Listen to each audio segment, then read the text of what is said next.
రాష్ట్ర నాయకులు బీజేపీ రాష్ట్ర నాయకులైనటువంటి వరదాపురం సురేంద్ర గారి ఆదేశాల మేరకు ధర్మవరం నియోజకవర్గానికి సంబంధించిన రూరల్ పరిధిలో ఆయన ఆదేశాల మేరకు పంట ద్వారా నష్టపోయినటువంటి రైతులని వాళ్ళ పరీక్షించడం జరిగింది. అందులో భాగంగా బడనపల్లి గ్రామంలో వేరుశెనగను పరిశీలించడం జరుగుతూ ఉంది. అన్సీజన్లో అననుకూలంగా వర్షాలు రావడం వల్ల, ముందదులుగా వేసిన వాడికి అననుకూలంగా వర్షాలు రావడం వల్ల పంట నష్టపోతే ప్రభుత్వం వారు ఎటువంటి చర్య తీసుకోపోగా ఇవాళ మేము ఒకటి అడుగుతా ఉన్నాం జగన్మోహన్ రెడ్డి గారిని. కరోనా కాలంలో పంట దిగుబడిని ఏకంగా ప్రభుత్వమే కొంటా ఉందని చెప్పి నీ కడప జిల్లా మొత్తానికి న్యాయం చేసేసి వాళ్ళ దగ్గర పంట కొని వాళ్ళకి న్యాయం చేసినావు.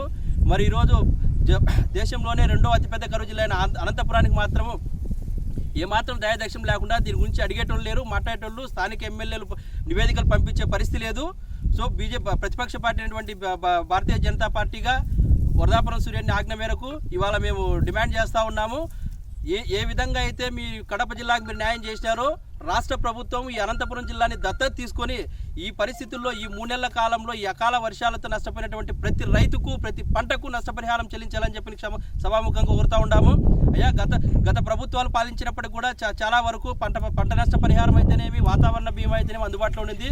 ఈరోజు మీరు పప్పులు బెల్లాల పథకాలు పెట్టినట్టు ఏదో 15,000 రూపాయలు ఒక రైతు మగాన డబ్బులు పడేసి భిక్షగాల కంటే హీనంగా అందులో 60% రాష్ట్ర కేంద్ర ప్రభుత్వం ఇస్తూ ఉండేదే.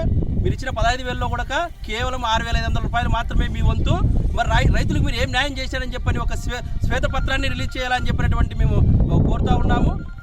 కాబట్టి ఇప్పటికైనా మీరు మేలుకొని అనంతపురం జిల్లాని దత్తత తీసుకొని ప్రత్యేకంగా ఏ పంట నష్టపోయిన ప్రతి రైతుకు హార్టికల్చర్ అయితేనేమి, అగ్రికల్చర్ ద్వారా వచ్చినటువంటి అయితేనేమి, ఏ పంట అయినా సరే జరిగిన నష్టాన్ని మీరు గవర్నమెంట్ ద్వారానే చేయాలని చెప్పని సభాముఖంగా తెలియజేస్తూ ఉన్నాము.